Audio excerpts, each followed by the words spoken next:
Guys आज मैं खड़ा हूँ वहाँ जहाँ पर सिर्फ इतिहास ही नहीं, एक दर्द छुपा है। एक ऐसा दर्द जिन्हें नेपाल के लोग हर दिन महसूस करता है। एक समय था जब राजा को नेपाल के लोग भगवान माना करते थे। एक ऐसा राजा जिन्होंने अपनी जीवन नेपाल के लोगों के लिए समर्पित कर दिया था। उनका नाम था राजा वीरेंद्र विक्रम शाह देव।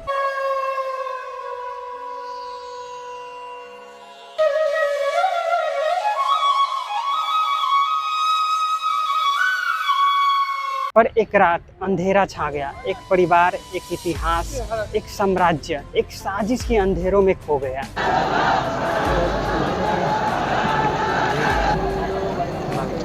यहाँ से कुछ ऐसा दिखता है राजा का दरबार। इसी रोड से राजा की गाड़ी निकलते होंगे। Okay guys, good morning and welcome back to the channel. I hope सब लोग अच्छे होंगे, मैं भी बहुत अच्छा हूँ। तो गाइज आज मैं जा रहा हूँ एक बहुत ही इमोशनल प्लेस पे, जहाँ जाके आप भी इमोशनल हो सकते हो। तो वो जगह का नाम है नारायणहिटी, जहाँ पर कभी राजा का घर हुआ करता था। वहाँ पर पूरा परिवार रहता था राजा का।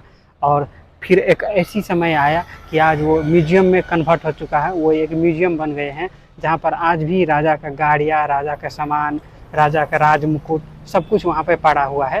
तो आज मैं वहीं जा रहा हूँ। एक राजा का दरबार आज वो कैसे म्यूजियम बन चुकी है, इसके पीछे भी बहुत ही दर्दनाक कहानी छुपी हुई है। उसके बारे में भी बात हम करेंगे। लेकिन उससे पहले अगर आप मेरे चैनल पर नए हैं तो चैनल को जरूर सब्सक्राइब करो। चलो मैं आपको थोड़ा शॉर्ट में बताता हूँ राजा की कहानी। तो गाइज बात थी 2001 जून 1 की। एक ऐसी तारीख जिन्होंने पूरे दुनिया को हिला के रख दिया। तो उस रात राजा के पूरे परिवार को किसी ने गोली मार दिया। राजा को भी गोली मार दिया। उसके परिवार में कोई भी लोग जिंदा नहीं बचा। और ये खबर जैसे ही बाहर निकल के आई सामने में, सब लोग हिल गए, पूरी तरह से शॉक्ड हो गए कि ये कैसे हो सकता है कि राजा के पूरे परिवार को किसी ने मार दिया।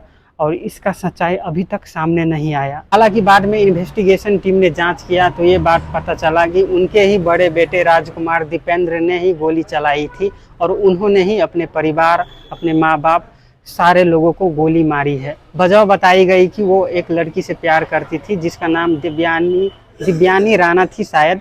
अगर मैं गलत हूँ तो मुझे करेक्ट करना। तो उसकी इजाज़त उनको नहीं मिली शादी करने की, इसलिए उन्होंने अपने माँ बाप और पूरे परिवार को मार डाला। लेकिन जहाँ तक मुझे लगता है इस बातों पे नेपाल के लोग अभी विश्वास नहीं करता। ये मेरा ठाउट है पर्सनल, आपको क्या लगता है? यहाँ से देखो मेरा बस आ गया, मैं इसी बस से जाने वाला हूँ। आगे जाकर मैं आपको थोड़ा बहुत इसकी कहानी बताते जाऊँगा। तो चलो मैं सबसे पहले गाड़ी में बैठ जाता हूँ।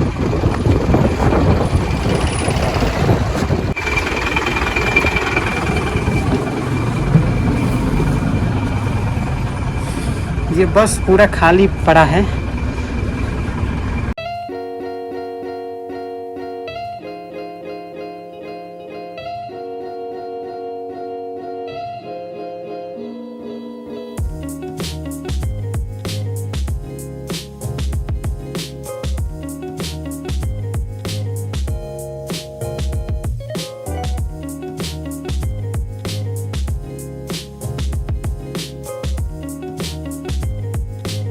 मैं आया था बस में। जब मैं शुरू में बस में बैठा तो एकदम सा बस खाली था। पर जैसे जैसे टाइम गुजरता गया मुझे यहाँ आने में 1 घंटा से ज्यादा लग गया। इतना ज्यादा जाम वगैरह था और धीरे धीरे बस भी फुल होने लगा। तो मुझे बहुत दिक्कत हुआ।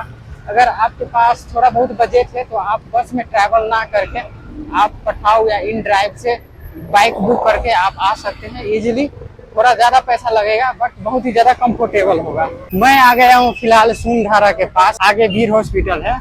और यहाँ आने के बाद ना मुझे बहुत ही ज्यादा गाड़ी का शोर शराबा सुन रहा है। हॉर्न वगैरह, हॉर्न तो नहीं कह सकते, गाड़ी का शोर शराबा बहुत ज्यादा सुन रहा है। क्योंकि हॉर्न बजाना काठमांडू में अलाउ नहीं है।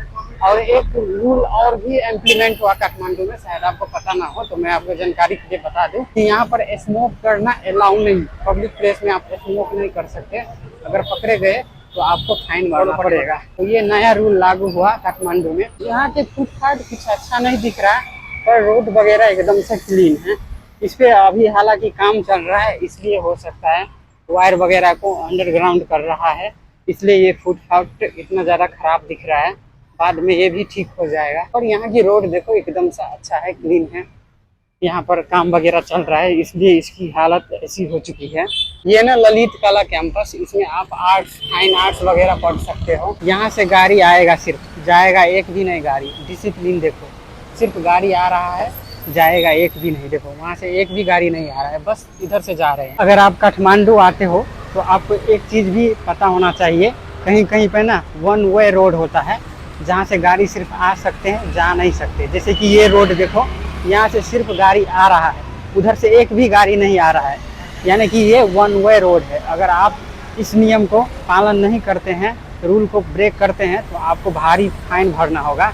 इसलिए आप काठमांडू घूमने आते हो तो रूल को जरूर फॉलो करें। इस एरिया में ना मुझे कहीं ना कहीं विदेश वाली वाइब आ रहा है, लग रहा है कहीं विदेश में मैं वॉक कर रहा हूँ। मतलब इतना ज़्यादा एक्सपेंसिव एरिया ये है ना भाई, मतलब यहाँ की बिल्डिंग्स, रोड्स, एवरीथिंग मतलब एकदम ज़्यादा परफेक्ट है। ऐसा लग रहा है हम विदेश में है, काठमांडू है ही नहीं, यूरोप में है, ऐसा वाइब आ रहा है। यहाँ की सीन देखो भाई, लग रहा है हम काठमांडू में हैं, एकदम सा विदेश लग रहा है। देखो इतना खूबसूरत एरिया है ये। और फिर यहाँ से मैं जेब्रा क्रॉसिंग करता हूँ। यहाँ पे आसपास में भी मुझे ब्रांडेड चीज़ों का शॉप दिख रहा है। यहाँ से कुछ ऐसा दिखता है राजा का दरबार। अब थोड़ी देर में ये बंद हो जाएगा, यहाँ पर बोर्ड लगा दिया गया है, तो ये 3 बजे तक खुला रहता है और समय बाद अब ये बंद होने वाला है। और अभी देखो इतना ज़्यादा बारिश होगा ना, ये पूरा रोड, सड़कें सब कुछ भीग गया है। और यहाँ पर बाहर का सीन कुछ ऐसा है, इसी रोड से राजा की गाड़ी निकलते होंगे। पहले मैं आपको बता देना चाहता हूँ नारायण हिट्टी का मतलब क्या होता है। नारायण का मतलब होता है स्वयं विष्णु भगवान, और हिट्टी का मतलब होता है पत्थर से जो पानी निकल रहा है वो धारा, स्टोन टैप। यानी कि ये जो जगह है, इस जगह का नाम जो है वो भगवान विष्णु को समर्पित है। तो गाइज अब मैं इसके अंदर एंटर करने वाला हूँ। इसमें एंटर करने के लिए आपको यहाँ से टिकट लेना होगा।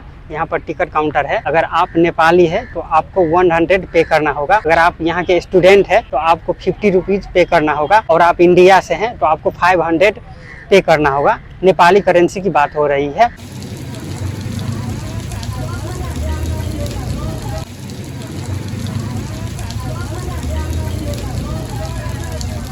अभी इतना ज़्यादा बारिश हो गया ना, ये पूरा रोड भीगा पड़ा है। जैसे कि आप देख सकते हैं कितना ज़्यादा भीग गया है ये पूरे रोड।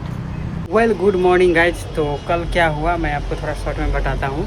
जैसे ही मैंने टिकट ख़रीदा उसके बाद मेरे पास जितने भी गैजेट थे, मोबाइल वगैरह, सब कुछ मुझे पैक करके उधर ही छोड़ना पड़ा, क्योंकि अंदर जाने के लिए आप मोबाइल व कोई भी इलेक्ट्रॉनिक डिवाइस व गैजेट कुछ भी नहीं ले जा सकते। आपको पूरा बॉडी सर्च किया जाएगा, उसके बाद ही आप एंटर करोगे।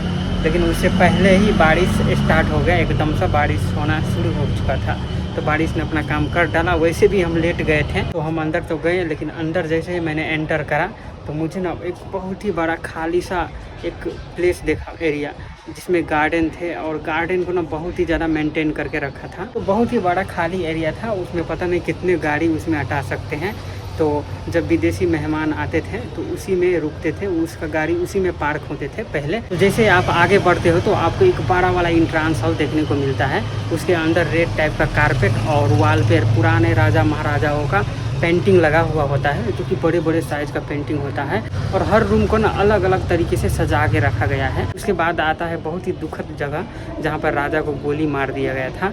वहाँ पर आप जाते ही कहीं ना कहीं आप एकदम निराश हो जाओगे, आप चुपचाप हो जाओगे, क्योंकि वहाँ पर आज भी वहाँ पर गोली का निशान लगा हुआ है और वहाँ पर शीशे वगैरह फूटा हुआ है। तो उसी हॉल में ना सबको गोली मार दिया गया था। वहाँ पर एक गार्डन भी है जहाँ पर रानी की गोली लगी थी। तो सब कुछ वहाँ पर सजाया गया है, कहाँ पर किसको गोली लगा वहाँ पर बोर्ड लगा हुआ है, तो आप वो भी जाकर देख लेना।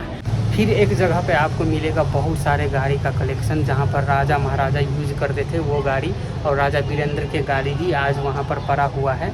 सब कुछ है गोल्डन टाइप का गाड़ी, मतलब बहुत सारे गाड़ी वहाँ पर पड़ा हुआ है। एक प्लेन भी मुझे देखने को मिला, हेलीकॉप्टर भी देखने को मिला। तो कुल मिला के ना बहुत सारे चीज़ें हैं वहाँ पर देखने के लिए। अगर आप जाते हो तो आपके पास 2-3 घंटे का समय होना चाहिए, तब जाके आप पूरे घूम सकते हो, सब कुछ आप देख सकते हो। हमारे पास तो टाइम कम था, फिर भी हमने सब कुछ देख लिया। और अंत में मैं आपसे एक क्वेश्चन पूछना चाहता हूँ कि क्या अभी तक राजा वीरेंद्र को इंसाफ मिला? ये सवाल मैं आप पे छोड़ देता हूँ। तब तक के लिए टाटा एंड बाय बाय।